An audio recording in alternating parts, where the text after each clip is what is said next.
এইবাৰ স্মাৰ্ট চুৰৰ টাৰ্গেট শিক্ষা গ্ৰহণ মন্দিৰৰ বিদ্যালয় চুৰৰ চকু বিদ্যালয়ৰ স্মাৰ্ট টিভি মহানগৰীৰ এখন বিদ্যালয়ৰ পৰা চুৰে চলোৱা চাফাই অভিযানৰ অন্তত পোহৰলৈ আহিল সমগ্ৰ ঘটনা মহানগৰীৰ সচলস্থিত টেপুৰাম টেৰন হাইস্কুলত চুৰে চলালে স্মাৰ্ট চাফাই অভিযান চুৰে লুটিনিয়া বিদ্যালয়ৰ স্মাৰ্ট টিভি বটা শৰাই কাঁহী বাতি নগদ প্ৰায় ৩০০০ টকাৰ লগতে বিভিন্ন সামগ্ৰী ইতিমধ্যে ঘটনা সন্দৰ্ভত বিদ্যালয় কৰ্তৃপক্ষই দিছপুৰ আৰক্ষীক এজাহাৰ দাখিল কৰে এজাহাৰ ভিত্তিত দিছপুৰ আৰক্ষীয়ে তদন্ত আৰম্ভ কৰিছে যদিও আটক কৰিব পৰা নাই স্মাৰ্ট চুৰক আমাৰ বিদ্যালয়খনৰ নাম হৈছে টেপুৰাম টেৰন হাইস্কুল আমাৰ এই বিদ্যালয়খনত যোৱা ১ তাৰিখৰ নিশা প্ৰায় ১:৩০ বজাৰ ভিতৰত এই ঘটনাটো সংঘটিত হয় বুলি আমি ঠাৱৰ কৰিব পাৰিছোঁ এতিয়া আমাৰ এই বিদ্যালয়খনত আগতেও এনে চুৰি কাৰ্য হৈছিলে কিছুদিন আগত ফেন এখন লৈ গৈছিলে তাৰপিছত এতিয়া এইটো কিন্তু অলপ তাতোকৈ অলপমান এইটো বেছি মানে ক্ষতিকাৰক আমাৰ হৈ উঠিলে ইয়াত আমাৰ ব্যৱহাৰ্য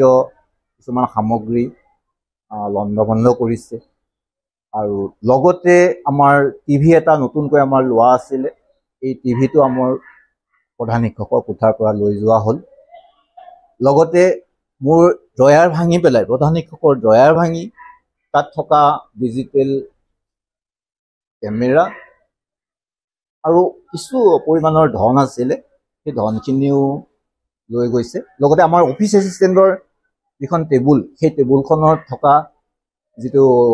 লক ভাঙি তাৰ পৰাও কিছু ধন লৈ যোৱা হৈছে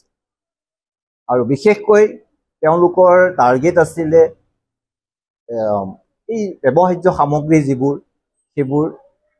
লৈ পেলাই তেওঁলোকে তেনেধৰণে আগবাঢ়িব বিচাৰিছিল আৰু কাঁহৰ কিছু বাচন বৰ্তনো তেখেতসকলে আমাৰ লৈ যায় যিবোৰ আমাৰ সৰস্বতী পূজাত ব্যৱহাৰ কৰা হয় লগতে এতিয়া আমি আজি কিছু থানচিত লগাই পুলিচ অহাৰ পিছত যোৱাকালি পুলিচ আহিছিলে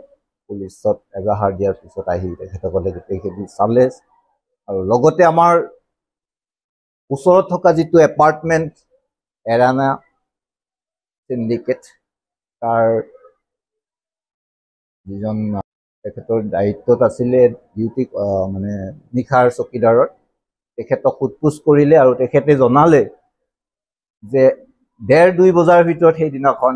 শব্দ এটা শুনিছিলে আৰু শব্দ শুনাত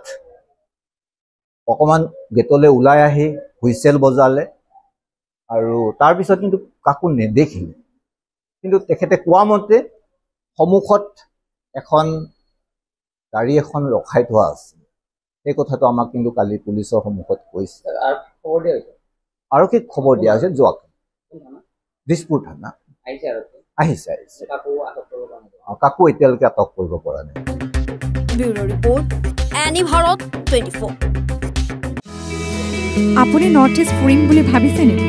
আপুনি নৰ্থ ইষ্ট ক'ত কেনেকৈ ফুৰিম বুলি যদি ভাবি আছে তেতিয়াহ'লে এতিয়াৰ পৰা আৰু চিন্তা নাই আপনি গাড়ী আছে আপনি গাড়ী এটা নিৰ্ভৰযোগ্য টেক্সি সেৱা প্ৰতিষ্ঠান য'ত দক্ষ টুৰ গাইডছ লৈ আপুনি ঘূৰিব পাৰিব আৰু লগতে আপুনি ডমেষ্টিক বা ইণ্টাৰনেশ্যনেল পেকেজেছ আৰু ফ্লাইট বাছ ৰেলৱে বা হোটেল বুকিঙৰো সুবিধা পাব সবিশেষ জানিবলৈ আৰু সেৱা গ্ৰহণ কৰিবলৈ www.apnigari.com এতিয়াই লগ ইন কৰক অথবা স্ক্ৰীনত দিয়া নম্বৰত যোগাযোগ কৰক